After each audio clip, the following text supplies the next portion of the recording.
आज के सारे इंपॉर्टेंट स्टॉक्स इन न्यूज। ये मुहूर्त से पहले भी बताओगे कि सब बाद वाले?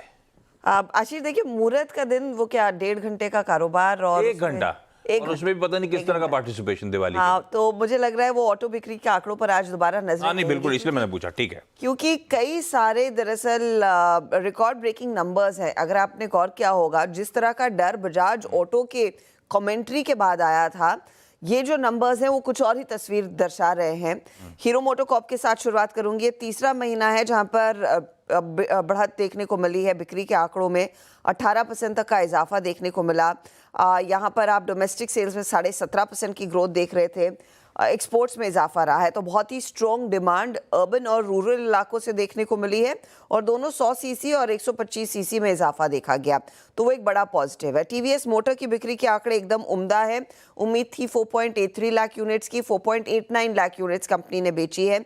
14% तक की ग्रोथ देखने को मिली है। बहुत ही बढ़िया प्रदर्शन उभर कर आया। इलेक्ट्रिक व्हीकल सेल्स में करीब 45% तक की ग्रोथ दर्ज हुई। आइशो मोटर्स, जैसे हम कह रहे थे कि इस बारी 1 लाख यूनिट से ज्यादा बिक्री का नंबर आ सकता है, 1,10,000 यूनिट्स बेची हैं, तो वो भी एक बड़ा पॉजिटिव है। यहाँ पर 31% तक की ग्रोथ दर्ज हुई है। Hyundai मोटर्स भी अगर आप देखिए, या Hyundai मोटर्स भी अगर आप देखिए, 2% तक की ग्रोथ देखने को मिली। डोमेस्टिक सेल्स इनके फ्लैट रहे हैं। अक्टूबर में सीवी सेल्स में ऑफकोर्स पिकअप देखने को मिला है।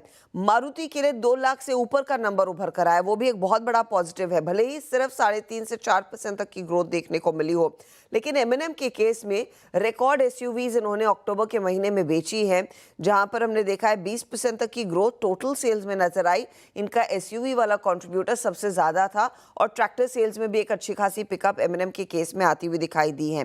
टाटा मोटर्स के केस में भी अगर आप ध्यान देंगे तो यहाँ पर पिकअप ही देखने को मिला, उम्मीद से कहीं बेहतर। तो ऑटो बिक्री वाला जो नंबर है और वो जो प्ले आपने फ्राइडे को उस मुहूर्त सेशन में देखा, मुझे लगता है आज भी ये बरकरार रहना चाहिए, क्योंकि नंबर्स बहुत ज़्यादा स्ट्रॉन्ग है इस पर्टिकुलर समय, जहां पर वैसे भी कमेंट्री ने मूड थोड़ा सा बिगाड़ रखा था।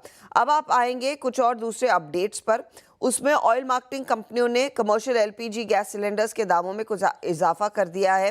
करीब 19 रुपये प्रति केजी से बढ़त आती हुई दिखाई दे रही है, तो 62 के आसपास तक का यहाँ पर भाव बढ़ता हुआ दिखाई दिया है। दिल्ली में ऑफ कोर्स हमने देखा है वो ज़्यादा इम्प्लीकेशंस इसके रहेंगे। और साथ ही साथ 2 लगातार कटौतियों के बाद एटीएफ के प्राइसेस में भी इजाफा आया है, तो एविएशन कंपनियां आप उस लिहाज से रेडार पर रखेंगे, जहां पर Mumbai, Kolkata, Delhi across the board इन्होंने एविएशन प्राइसेस में इजाफा लिया है, तो वो एक और चीज़ है एविएशन कंपनियों के लिए।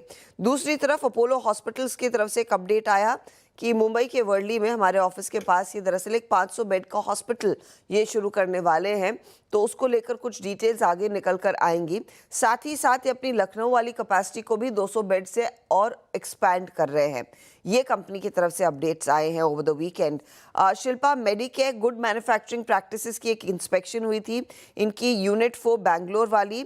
4 ऑब्जर्वेशंस आए हैं। कंपनी ने कहा है सारे प्रोसीजरल इन नेचर है और एक सीमित तय समय के बीच इनको एड्रेस करना होगा, तो ये फिलहाल एक अपडेट शिल्पा मेडिकेयर की तरफ से।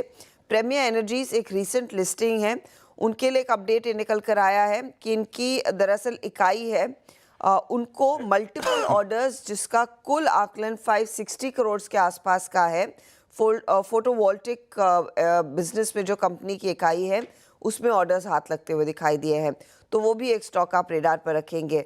नंबर्स में जेन टेक्नोलॉजीज का परफॉर्मेंस अच्छा रहा है, प्रॉफिट में ग्रोथ आया, रेवेन्यू बढ़कर आया, एबिटा बढ़कर आया, मार्जिन्स खासे एक्सपैंड हुए हैं, तो ये कुछ स्टॉक्स है जो आप फोकस में रखेंगे, जो of course over the weekend कुछ ही खबरें आई हैं, उनमें से ये चंद हैं। रखिए रेडार।